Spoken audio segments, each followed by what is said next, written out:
Love your enemy is stinking hard. It is. I used to say, who really has an enemy? Can you even think of somebody you would consider? I've stopped saying that. It's easier now. And we might all think of different people. And that's okay. Don't make eye contact with anybody during this sermon, okay? But if you can think of somebody who might insult you behind your back, who might demean you, who might undermine your livelihood, if you can think of somebody who might consider you their rival, or ignore you, or exclude you, or in some other way try to make you or other people think of you as less human, then I would say you have an enemy. But the good news is that we don't have to also consider ourselves their enemy. And the really good news, and this is because I can do all things through spite who strengthens me sometimes, loving your enemy also has the benefit of sometimes making them just a little bit angrier about it. Loving your enemy is great revenge. Love your enemy. If you are one of those lucky people who is going, I can't think of a single person, first of all, bully for you.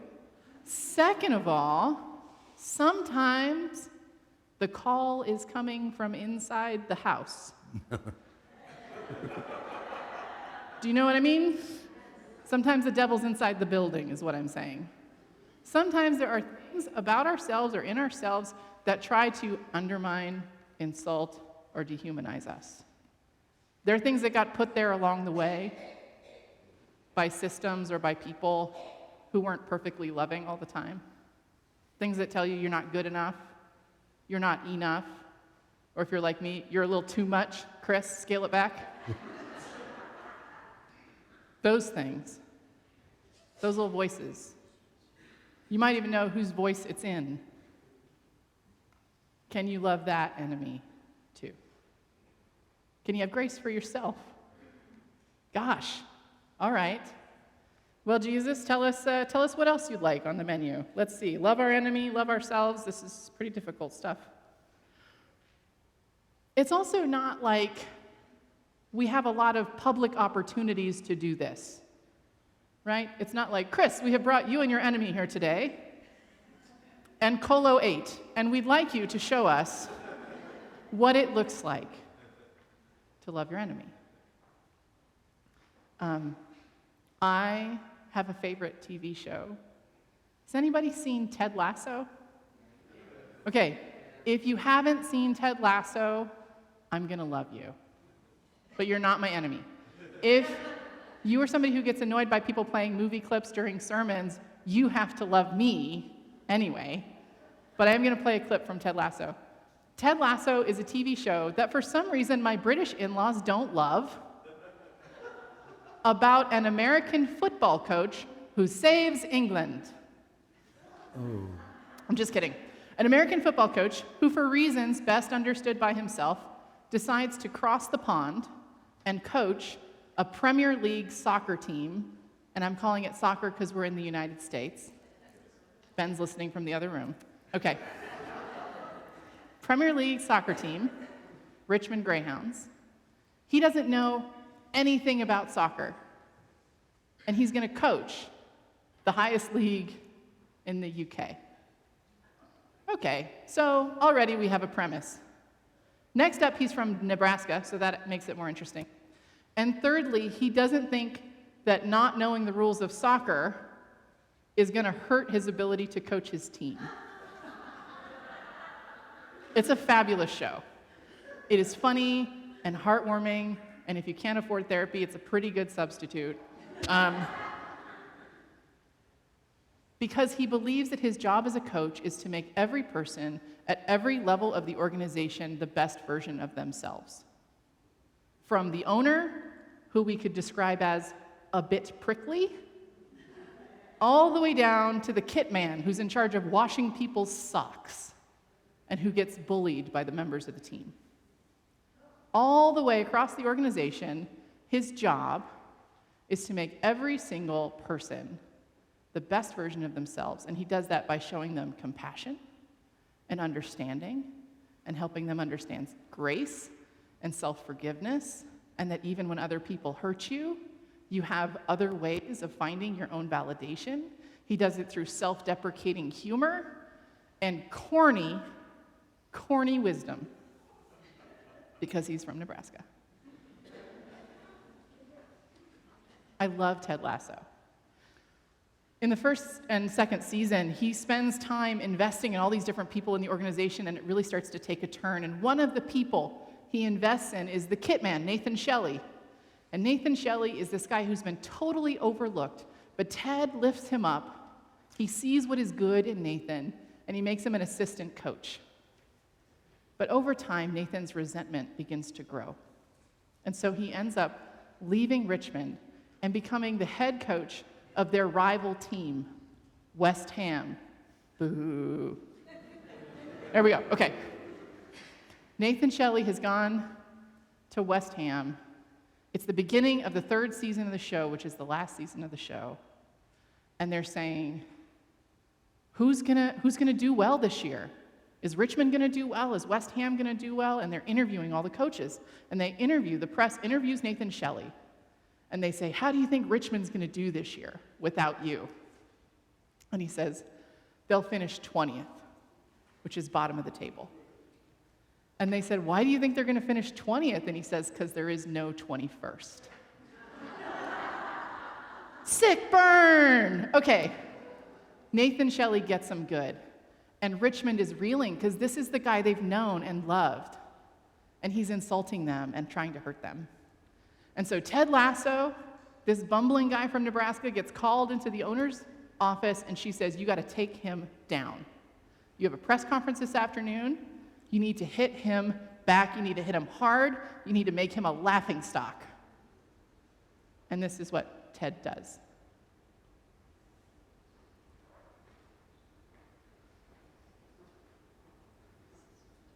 You could just click in the middle of the video, and it'll play. There it is.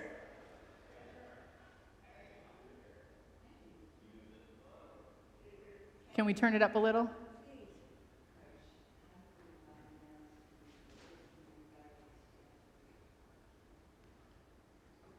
Ooh.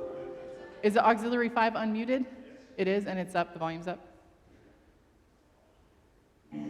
There it is. Expectations for us are low, rattlesnake. It's okay, it's okay. You can just play from there. 38 chances for ball above wrong. And my hopes are as high as a grass high. Next question. And if it is, why is the director in the compact? Don't ask me, man. Well, that's the director. Yes, Mark. Mark Survivor, independent. Congrats on the new gig. Thank you. What do you got? Do you know any response to the comments made earlier today by your former assistant coach, Nathan Shelley?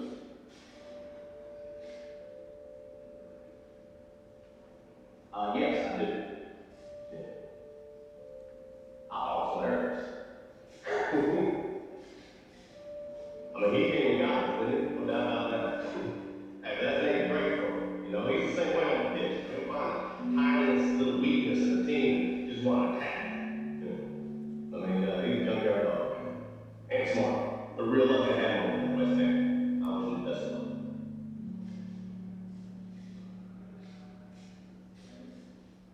I guess I'm really surprised that's all you come up with, especially against me. You know, not one joke about me being a dumb American. Come on, man. Sitting there. I mean, I'm so dumb.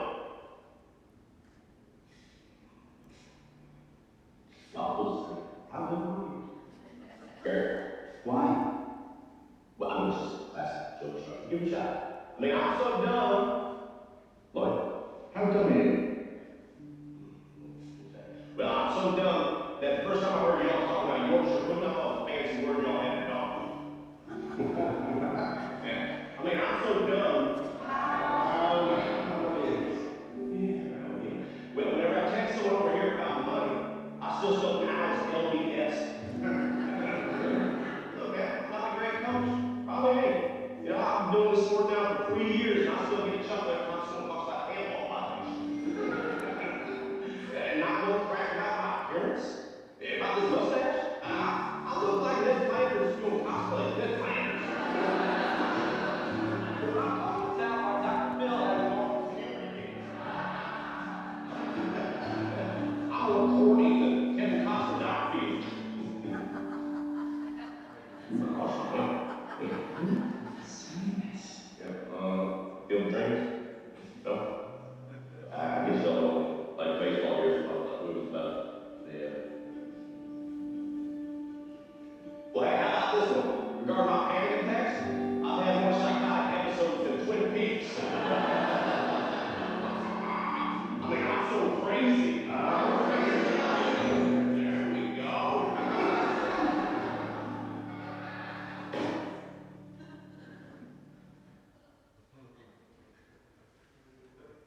Great show, right?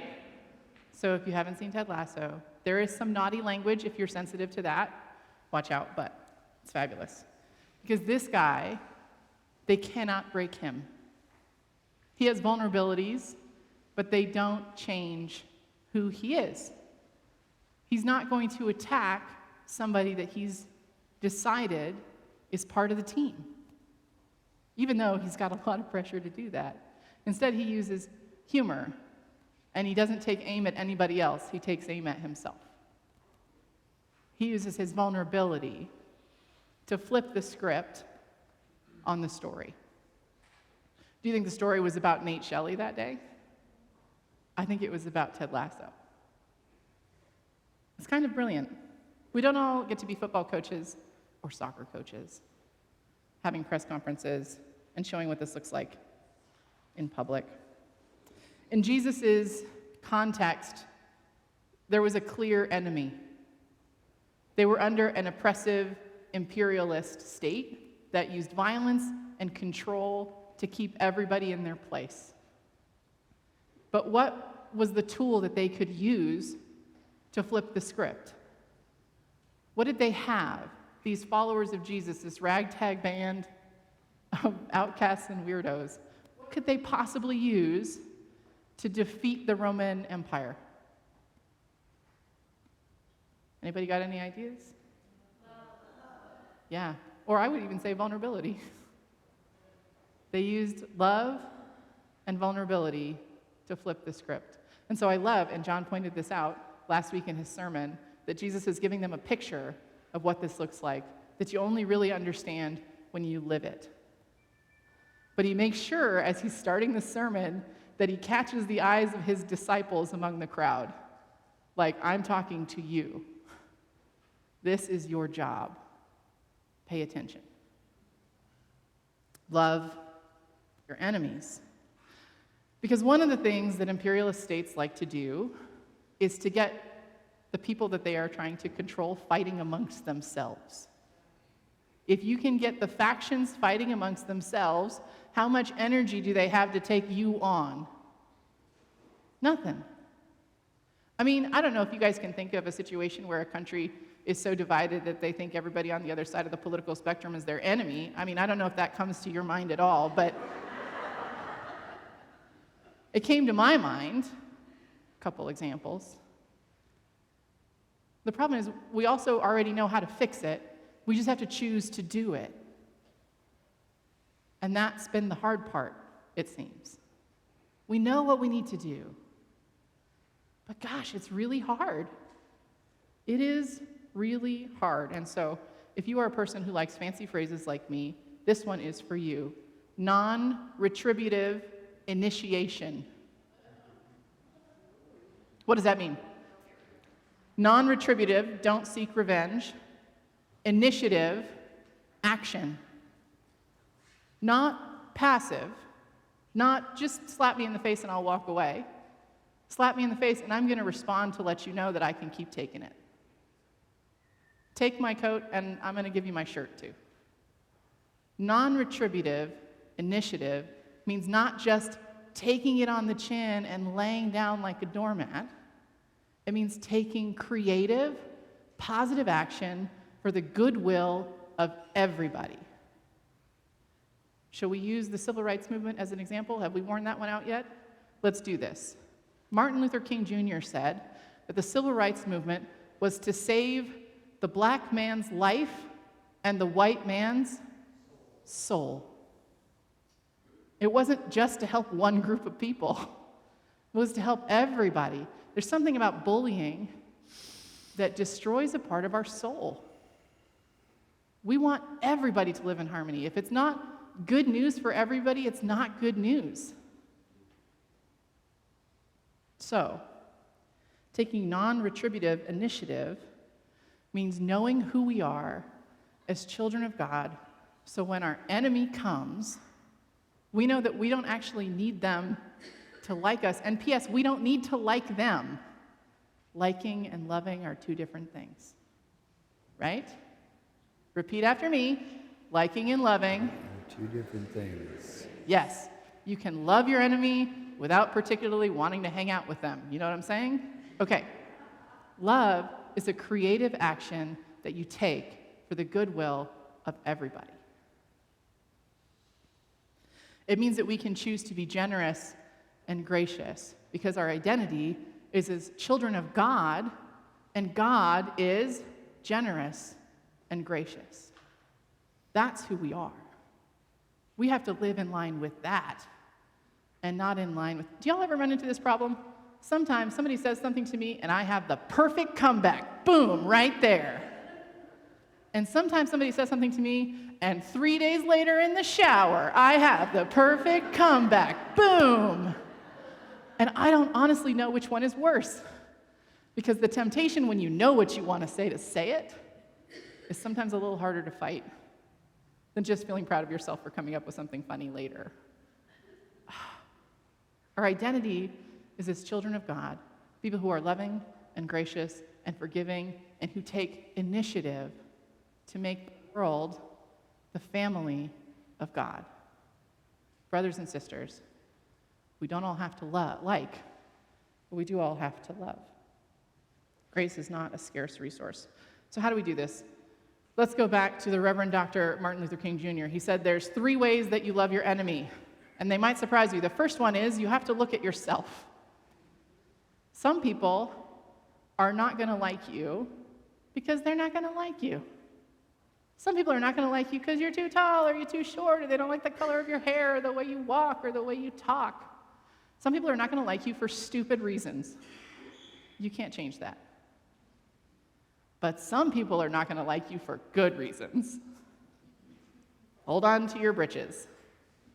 Sometimes we might have accidentally hurt somebody and not realized it.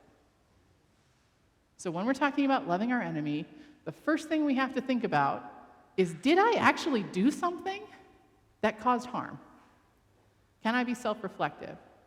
Recognizing that I can still have grace for myself even when I'm being honest about what I may or may not have done. Okay? First step, look at yourself. Second step, you look at your enemy. MLK says there is a big difference between our isness and our oughtness. Y'all know what he means?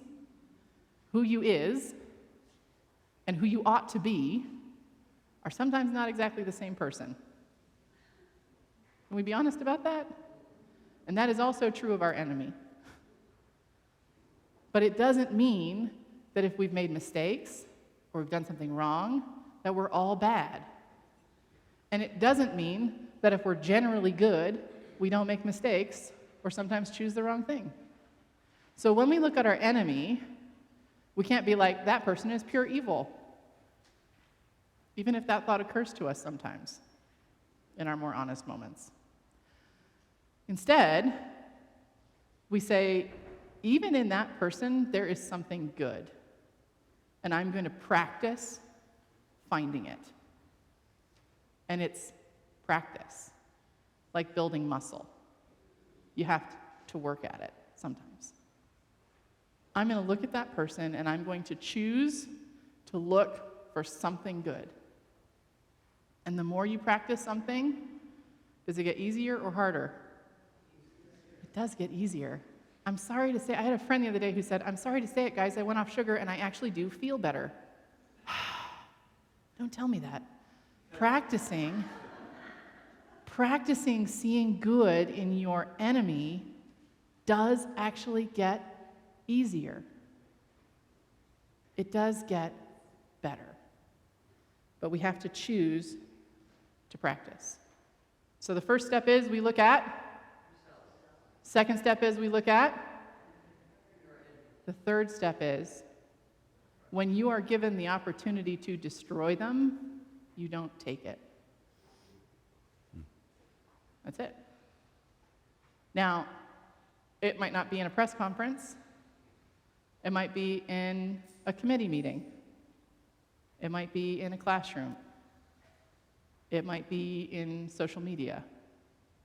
But when you're given the opportunity to destroy somebody, you don't take it. look at ourselves. We look at them, and we don't do it. We don't have to like them, but love, luckily, is not always just an emotion word. It's an action word. It's about taking creative action for the good of everyone. And as good as my comeback is, it doesn't make the internet a better place. Do you know what I mean? We're working on universal redemption here, not just winning. We can't just worry about beating somebody. We got to worry about being with them. I had a pastor, Dave Thorpe, who used to say, whoever the person is that you can't stand the most, imagine you're just going to sit next to them at the heavenly feast, and then you figure out what you're going to do about it now. Pretty good. You're going to be sitting next to each other in heaven. You better figure it out. How are you going to work on that? Whether that's healing, forgiving, or actively trying to build a different kind of relationship. In the United Methodist Church, we don't go through the same kind of process that you guys go through. I've been watching all of this with fascination, and I will continue to. In the United Methodist Church, which is my tradition, we have arranged marriages. And sometimes they're really great matches. Sometimes they're really great matches. And then there's other times. In my first appointment, I discovered that one of my spiritual gifts as a pastor is bringing people together. And I did this by breaking a land speed record for how quickly the entire congregation could show up in the senior pastor's office and ask for my resignation. They were not thrilled to have me with them. So I had to figure out what to do about that. And I was very young, I was 24 years old. And I thought, I'll just love them until they have to love me back. Sometimes it's a good match. Sometimes it doesn't work. And as I was trying to figure out how to do this, I came across this Martin Luther King Jr. sermon about loving your enemies. So I thought, okay, number one, look at what have I done? Have I done anything I can change? And what I'd done was I told the truth about myself, but it wasn't a truth that they liked. Was it a truth I could change? No. Could I take the words back? No. All right. Number two, I looked at my congregation. I wouldn't consider them enemies, but we were certainly at cross purposes for a little while.